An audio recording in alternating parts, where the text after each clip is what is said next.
Hello. How you doing, Val? I'm great. How are you doing? I'm good myself, thank you. Good. I have a question for you. Shoot. So you were in the infantry. Excuse me, let me just shut my door.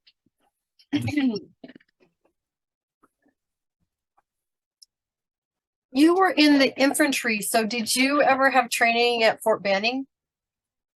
Yes, I did. I went through a basic at Fort Benning, or OSUT, they called it, one station unit training. But yeah, that's where I went for. That's where I started. I guess 30th AG, the replacement detachment there, went there, and then it's been a while. I think it was 219. Was it 119? 219 was the unit I was in, the basic training unit, and then I came out to Fort Carson to for the rest of my enlistment. Sounds good. Sounds great. I just was curious because I'm working on getting a speaking gig at the National Infantry Museum down in Columbus. So, and someone told me that it was near Fort Benning, and it was before I had talked to you, but I didn't think to ask you that because it's a good connection. So, what do you know about Fort Benning? I just Yeah. curiosity about the location, and I'd love to speak on the base. Yeah, but I was never a soldier, but one of the POWs for a situation that I went through told me I had served in combat. So Right. I don't know if I can trust that, but at least it was something that gave me a sense of the severity and the impact and the life and death consequences. So, it was good to be able to understand that at some level. Because I had one man who was not a POW. He was an air crewman. He was a co-pilot on a B-17. And he said to me, "You will never understand what we'd gone through or what we went through." And I said, I get it. I won't ever understand what you went through. But if I don't know your stories and no one else does, then they're Right. gone. And that's the purpose of why I'm doing this, because I found such value in how I could change and how I could look at my life differently, not so spoiled, and not, just a lot of things that we have a real problem with right now. It's funny to me. That's I mean, you my can even skip the war aspect of it, but just go back, 30 and 40 years and just look at what life was for civilians, and then recognize how spoiled we are oh in a lot of ways. God. And I Yeah, was no. listening to I watched your TED talk, and that was a Okay. good reminder, to me, just hearing, what people, went through. And I mean, in the 40s, in a wartime situation, in like freezing cold. I mean, the things that happened in World War II, just brutal all around. The Yeah. when Hitler tried to roll into Russia was just, I mean, it was like just death on a vast scale. I mean, just shocking. And yeah, I don't know. It's a powerful thing. I'm glad you're doing what you're doing because it's very interesting work. And one thing you touched on there, there's a lot of people, or it doesn't seem to me a lot of people. It seems like that view is occasionally, or at least I've encountered it occasionally, where it's the you'll never understand what we went. And to some degree, that's true. There's things you can't understand. I mean, you probably can't understand what I went through, but I never saw combat. I can't ever understand what guys that did see combat went through. So there's that separation, kind of a hard separation there, but there's an interest. And I mean, when you have an interest like you have, I mean, to me, that means a lot. I mean, it's not like, I mean, it's like a husband's never going to understand from a first person perspective what his wife goes through in pregnancy. Yeah, right, He's right. never going to get that, but he can be interested and he can be helpful. And I think most wives are very appreciative of that, Yeah, whether for he ever sure. gets it exactly or not. So that's I have a deep appreciation for what you're doing. I think it's very cool. And it's, I don't know, I'm excited about the interview here. It is something that I always knew as a child there was something I was supposed to do. I'll just tell you briefly. My uncle was at my grandmother's funeral in 1993, and he kept saying, "I want to go back to the prison camp I was held in World War II." And I really had no idea he was even in a prison camp. Finally, he said it often enough that day. I said, "So why don't you just go?" And he said, "I want to take a large group back for the 50th anniversary of our liberation."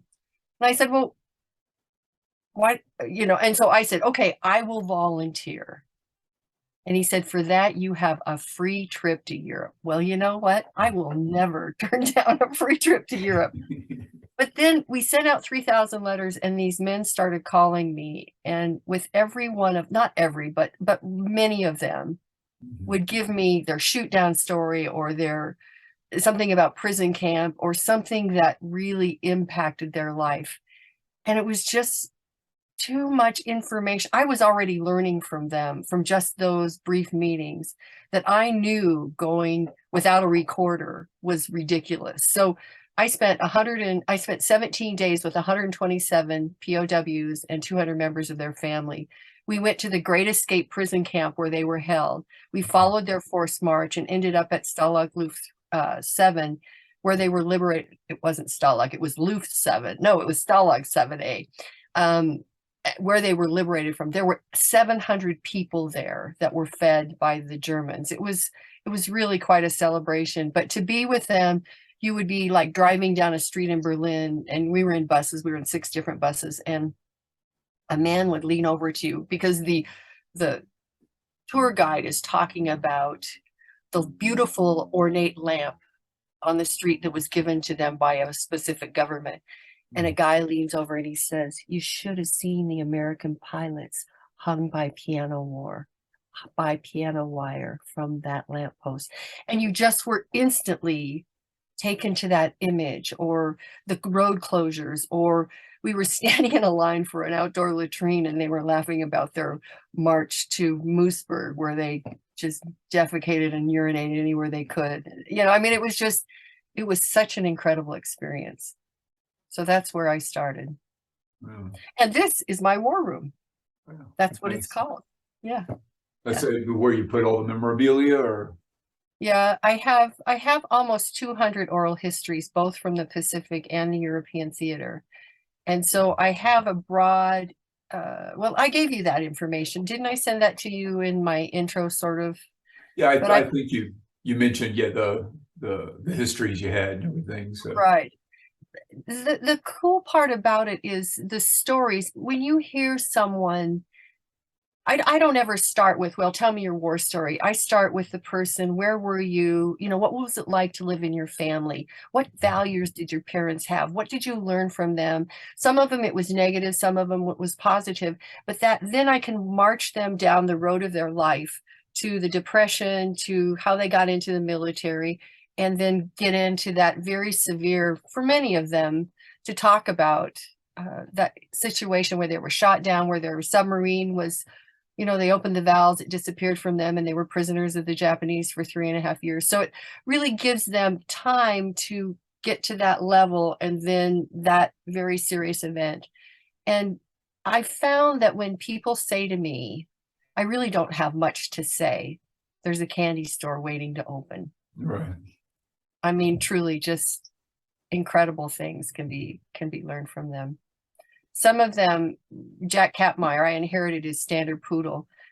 And I could ask him anything, like, where did you urinate on the aircraft? You know, and Right. I mean, it just, there's things that they knew that you can only get from them. And so I would ask them, and he told a funny story about how he had to defecate, and he had a piece of paper, dropped it out of the aircraft, and it hit right smack on the front, well, on the ball turret gunner's view right here. And the ball turret gunner was ready to kill him, but he couldn't get out, you know. And you know, it could have been, well, it was life-threatening, you know. If he couldn't see, it could have been very serious for him, but he survived the mission. So I guess that, unfortunately, that's not how anybody wants to go. No, really.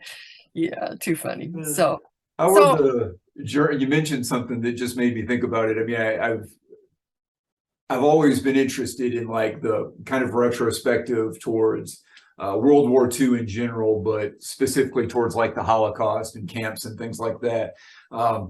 What was I guess the German point of view in this? I mean, was the tour guide you were talking about earlier, were they German or? Oh, for sure. And they were very, very accepting. The prison camp's now in Poland, so we were with open arms. But in Germany, we were treated very, very well. And for that, the celebration of their liberation, on April 29th, 1945, there were literally 120,000 people in that prison camp. It was a hellhole. It was designed for 40,000. And the German government opened up, the town of Moosburg opened up their arms to all of us and gave us a ceramic mug and history of Moosburg. And just, it was very welcoming because they understood what happened in that camp. It was just lack of services. Germany was falling apart at that point. And I think they're one of the nations that have come to terms with what they did. I don't want to say they, but what their countrymen did and what Adolf Hitler allowed them to do. And I've read enough, like I did interview one Holocaust survivor. I'm kind of digressing a little bit. And he was one of 65 to escape from Treblinka. Now that story, and Jack Kapmeyer, the man I just told you the funny story about, we were in Dachau and going through it, and he had escaped from the prison camp after they were liberated because they were actually supposed to stay there. And he was taken by some Ohio military to Dachau. And he said, when we were there in 95, he said, this is not the same place. If you can't smell what happened here, you don't understand. And he was crying. He really was so moved by that experience. And I can remember being with him and his wife. It just was uncanny. I've been able to also interview a Holocaust survivor. I just told you that. But his story, he was more general because he couldn't really go to those places in his mind. Well, he was there in his mind, believe me, he was right there, but he couldn't explain exactly. So it took me about 6 months to read enough books to piece together lots of his story and help him. Anyway, I can only imagine how. I mean, it seems like some people had a certain ability to go back to it, but yeah, I can. I'm not shocked at all that some people just can't, like, either can't visit it at all, or visiting it so constantly they can't really talk to you about it or express it. Viktor Frankl, it was very interesting to me.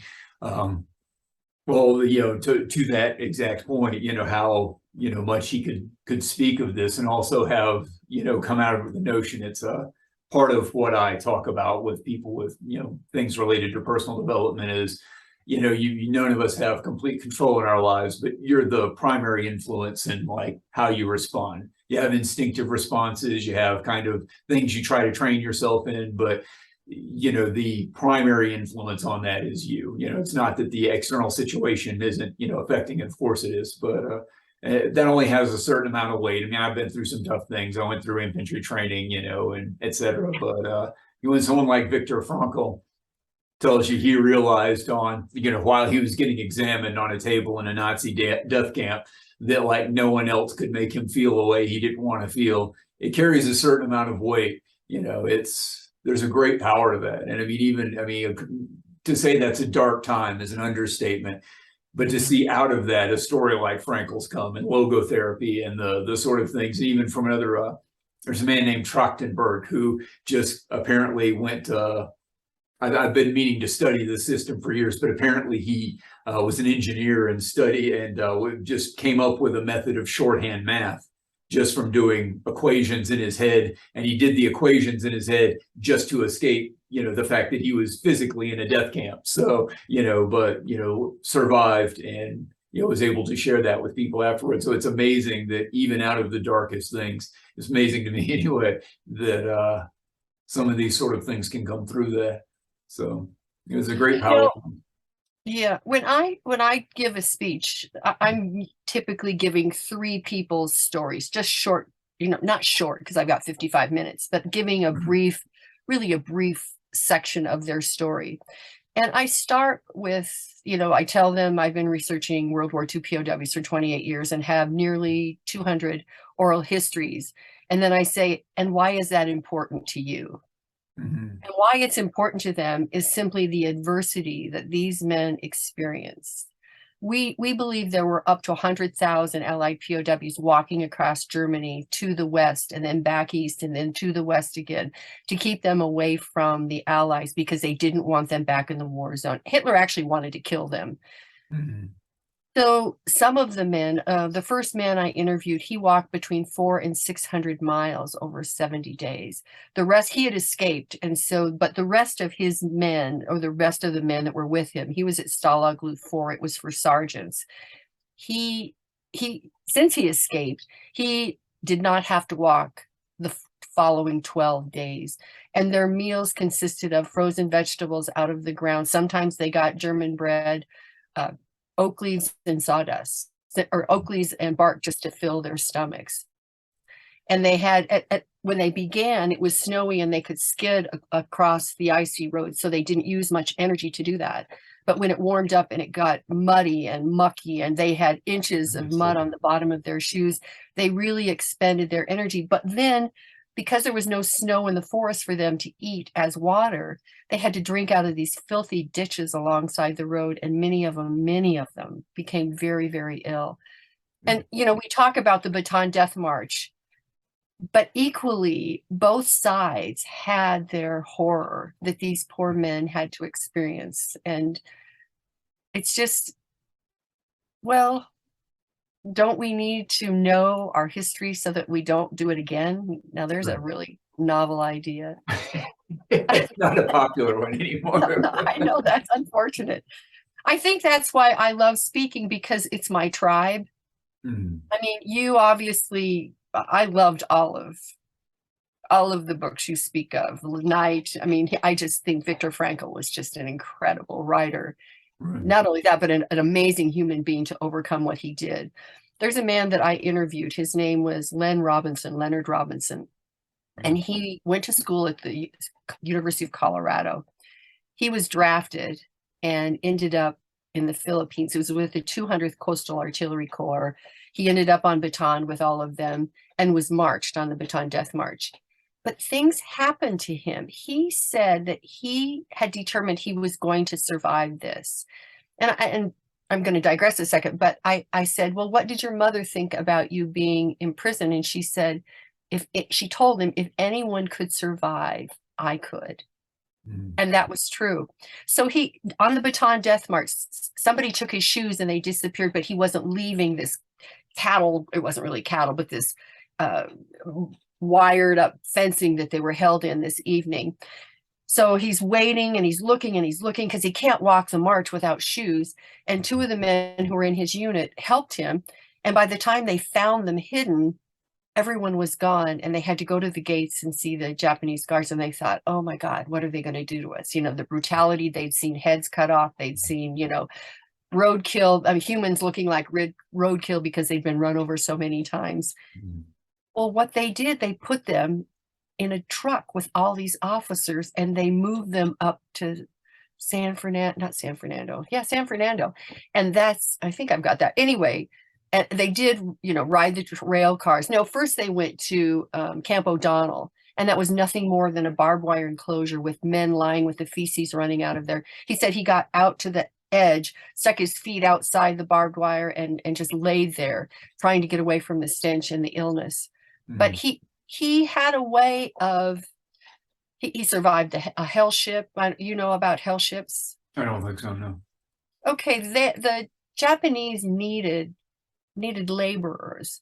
So they took the POWs and they would put 8,000 in this hold and 500 in this one in freighters, and they would cross the globe with them. They would take them, like from the Philippines, they would take them to Japan, or they would take them wherever they had use for them.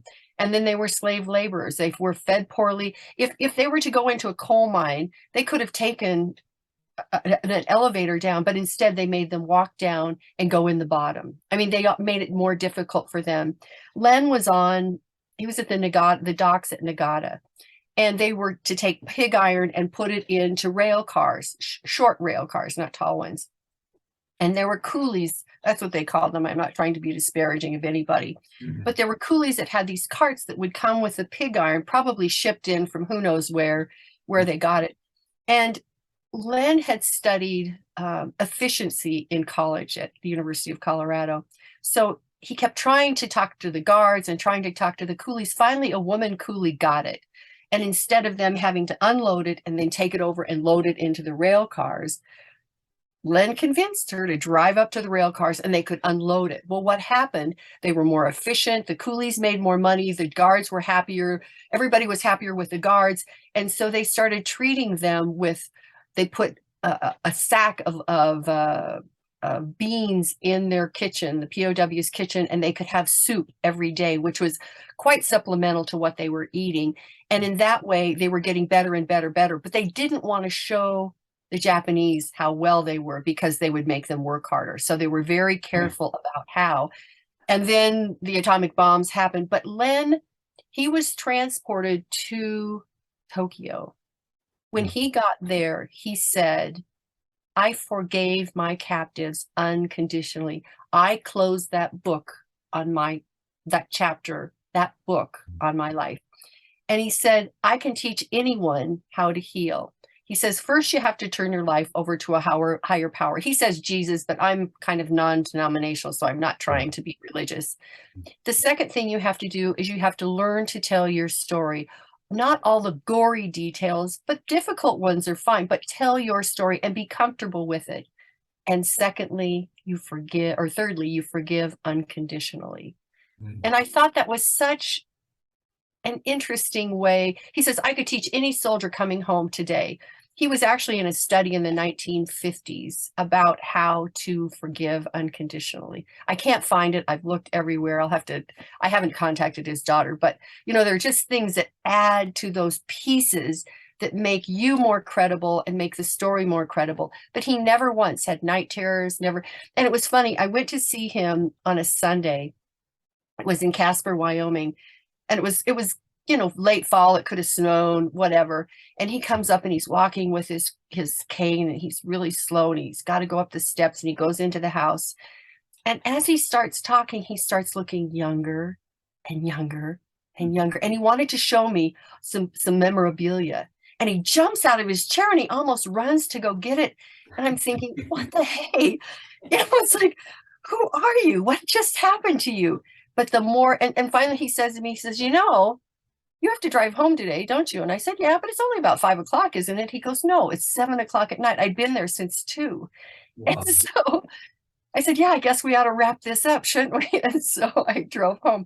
But it was so interesting. I was so engaged with his story for 5 hours that I was changed by it. Does that make sense to you?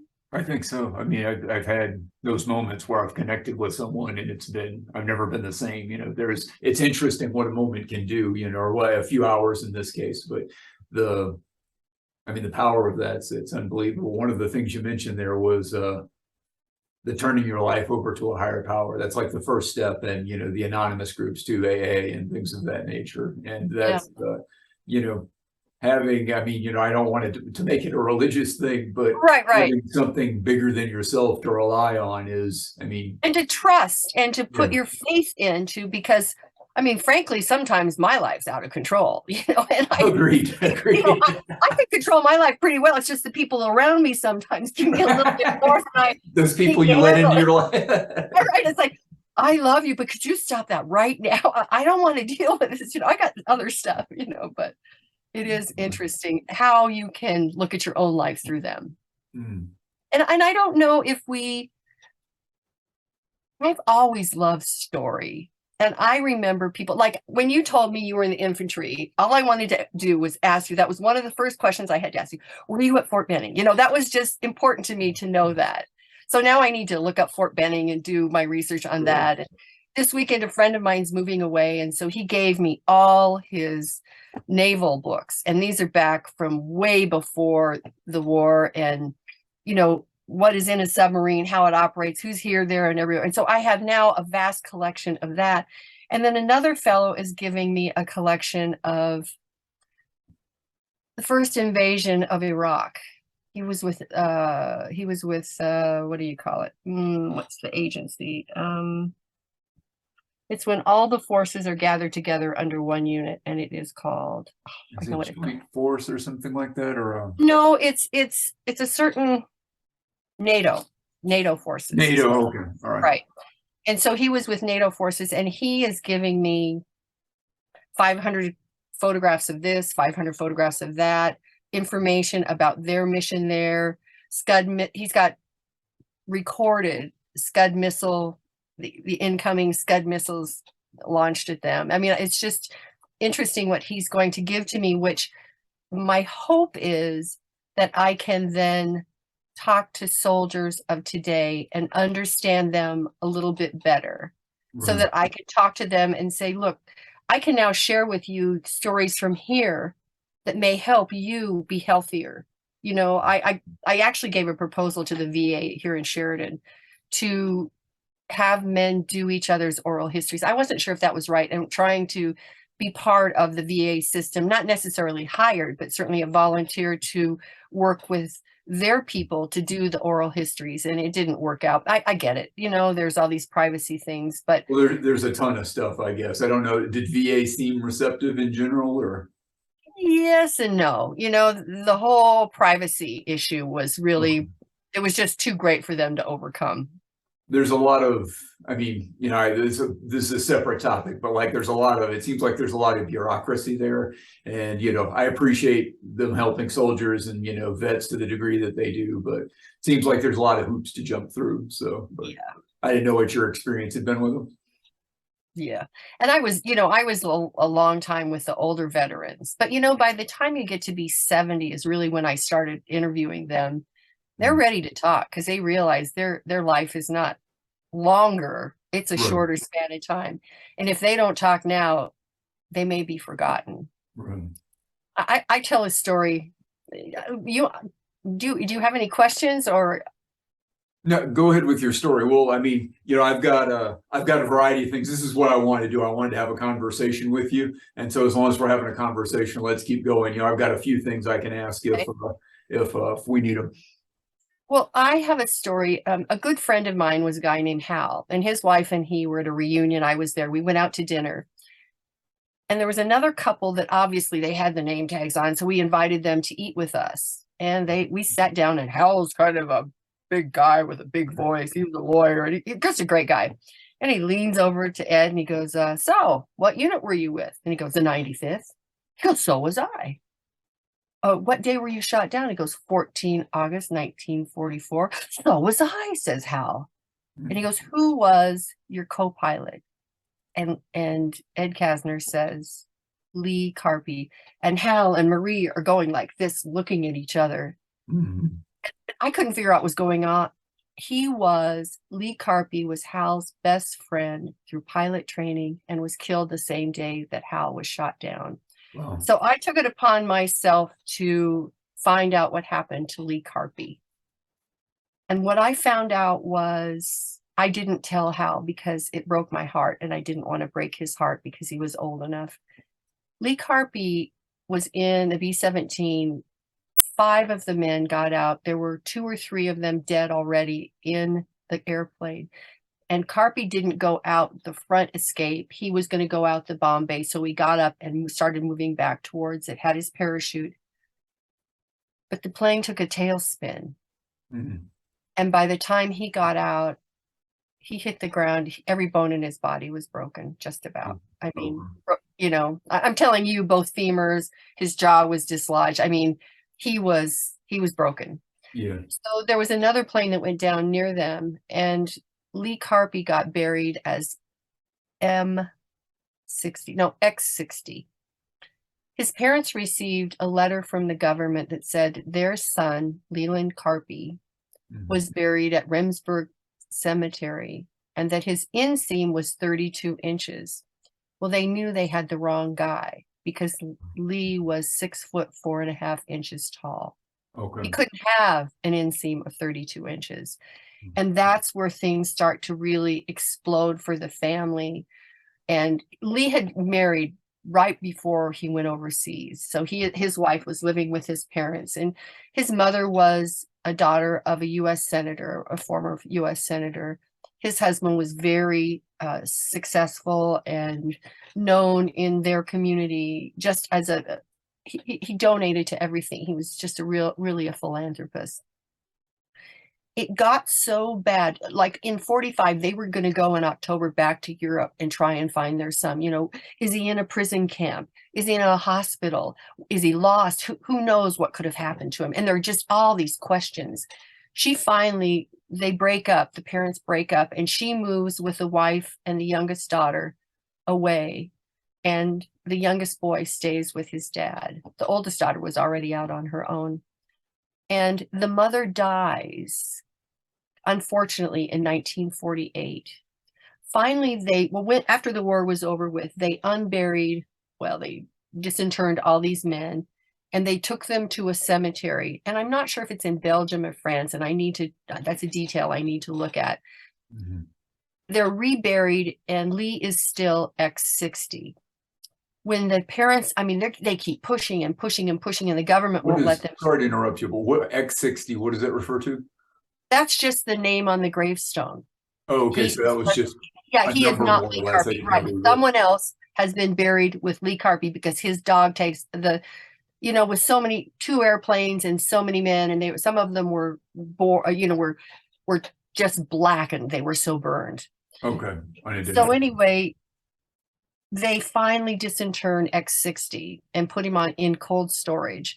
And in the documents I got from the government, from the National Archives, it says that, his fingers were disappearing, and, but his dental records finally told them that it was Lee Carpy. By then, his mother had died. His little brother never saw his mother again. And this was a young man who was a Boy Scout. He went to the first jamboree in Washington, D.C. Then he got on a ship, and with, I can't remember how many they went to Holland for the international jamboree. And the war was just starting to get, it was just warming up in Europe. It actually hadn't started yet. Obviously, it wasn't 39. He would have been too young.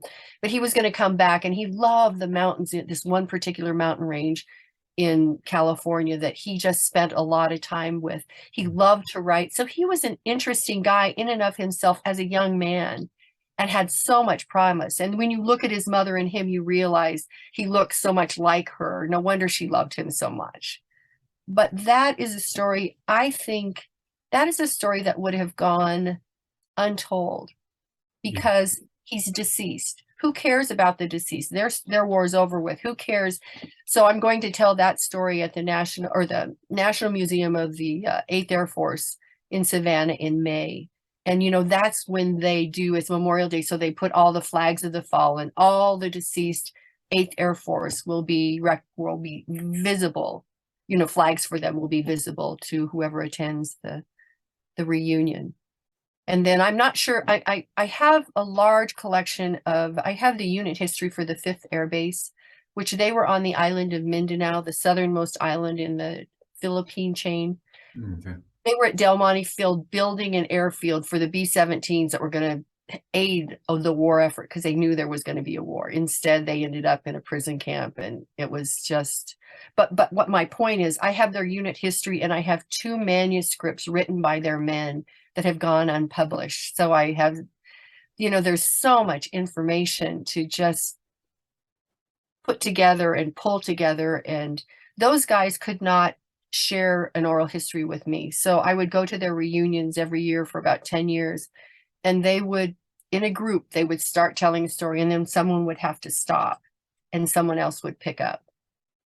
So it was an interesting oral history, but it was a group oral history because of the trauma that they experienced, and really understanding how cruelty by one human to another was something I think always puzzled them, how they could treat them. Because they were all, well, I don't know if they were all decent people, but they all appeared to be decent human beings. One guy talked about killing his guard when their hell ship went down, and he was grateful he did because the guard would have killed him. It's just these pieces that you don't understand a POW. Yeah, what does that mean? Wives wrote their husbands, did you have steak? I can't have it, thinking that they were eating well. And it's just that disconnect from anybody who really struggles. And even like, I love incarcerated youth. I just love telling them the stories because they're living that incarceration. Granted, they did something wrong and they have to be punished because of that. That's the law. but it helps them to come to terms with their life. And I try to include some levity because, like the story about Jack and pooping on a sheet of paper, it's, I mean, that's funny. Yeah. Maybe not everybody in the audience is going to appreciate it, but it does have a little bit of levity when you tell that story. I can tell about the first dry cereal made in prison camp. I mean, I can tell a story about a man received a letter from his fiance, and it says, "Dear John, I got tired of waiting for you, met your dad, fell in love, love mom." No, yeah, fell in love, married him, love mom. I mean, how could you do that to some guy let him suffer? How could you do that? But it is what it is. Yeah. That's a military. Well, I don't know how far it goes back. It's like did my training in 2000, but there's the don't worry about your girlfriends. They're in Jody's arms right now. Right. Jody was the guy that was taking care of whoever you left back home. There's a long-standing tradition around relationships with the military. And everybody laughs, that's the worst part. Everybody and here's this poor guy suffering, Well, it is. I mean, it's terrible, but it's like it is. But what can you do? With military, you get laughed because they've all heard it. They all know the situation. A significant number of them have lived something like that, if not that exact thing. So it's kind of like you learn to laugh at it because it gets ugly if you don't laugh at it. So.